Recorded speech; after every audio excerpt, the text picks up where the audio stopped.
और आपके मन में कभी यह सवाल भी नहीं आया कि अगर ईश्वर सच में ईश्वर है तो वो हिंदी क्यों नहीं समझता है, उसे संस्कृत ही क्यों समझ में आती है?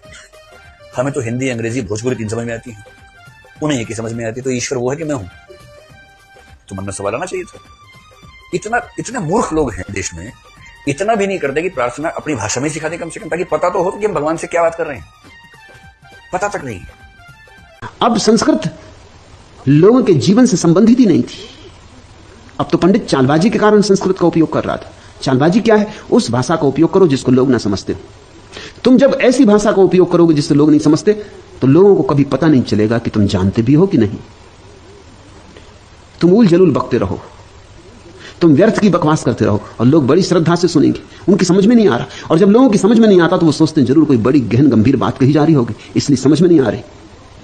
सत्य सीधा साफ होता रहा, सीधा, अत्यंत सीधा होता है, एकदम समझ में आ जाता है। सत्य को समझने के लिए बहुत दांव पेंच नहीं लगाने पड़ते। असत्य बहुत जटिल होता है।